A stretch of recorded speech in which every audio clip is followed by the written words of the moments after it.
Do do do do do do. Draw with Mr. Greg. Hi, boys and girls. Today we're going to draw one of the most famous artworks in the world. Believe it or not, it is one of the most famous artworks in the world. It's called the Mona Lisa. You may have heard of it. It's a beautiful painting by a guy named Leonardo da Vinci, and it was painted a long time ago. We're going to start off with the head. The head lives up here. Okay, so we'll draw a line down, make it curve around. Now that doesn't look like a head yet because we haven't put on the hair. We haven't put on the face. But it will be a head, I promise. After you get that, you're going to kind of wiggle a line down and stop about right there. Take another wiggly line and wiggle it down a little bit further than the first one. This is where her hair is parted. So we'll just curve that and down around like that. Now you can see that's a head. We're still missing her neck and her body, but we'll get to that later.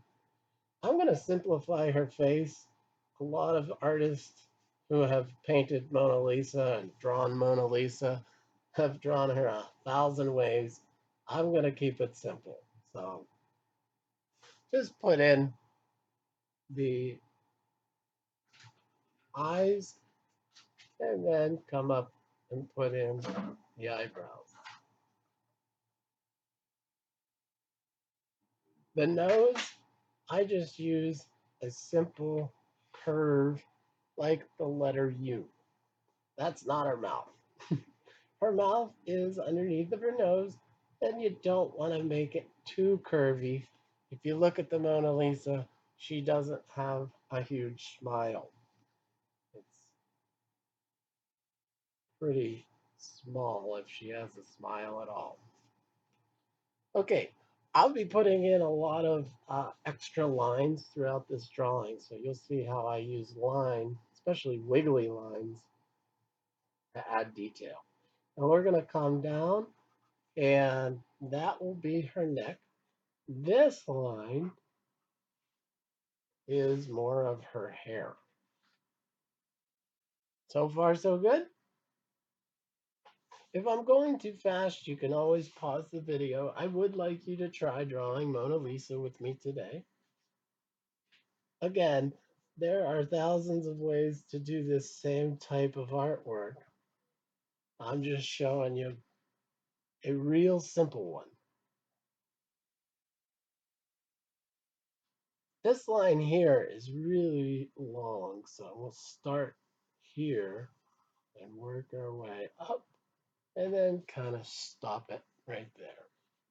She wears a lot of flowing clothes. Her clothes are all folded and they have lots of little bends and curves in them.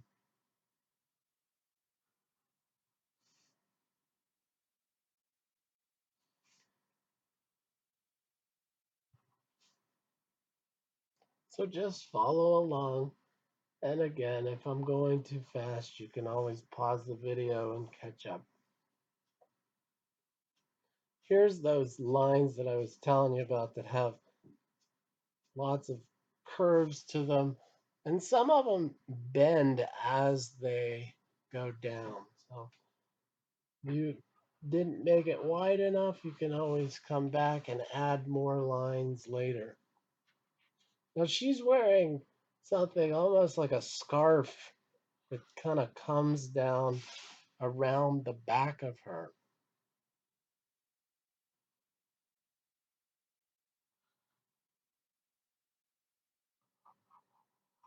She was wearing a lot of clothes that day.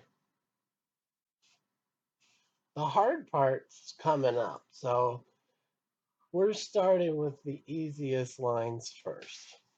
The easiest line, like the clothing, you get it a little wrong, nobody will notice. The harder lines, like the hands, we'll get to those later after you're all warmed up.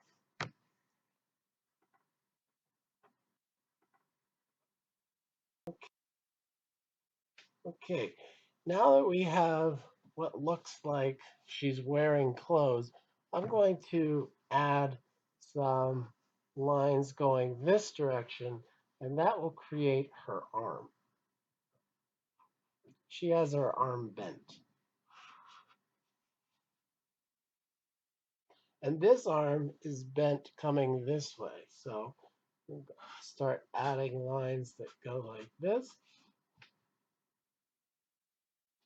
And we don't want to go too far because if you're looking at the actual painting, you can see her hand comes right here. So we'll add the wrist and the thumb,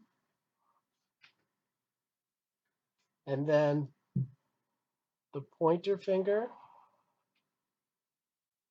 and then her middle finger, and then her ring finger, and her pinky. And then come back up. Now, just like I had these lines, I'm going to curve some lines going the other way, creating what looks like a rounded shape because wrists aren't flat. Again, you can always jump around in your picture. I'm going back to add more of these details in the folds of her clothing. This area looks a little bit empty.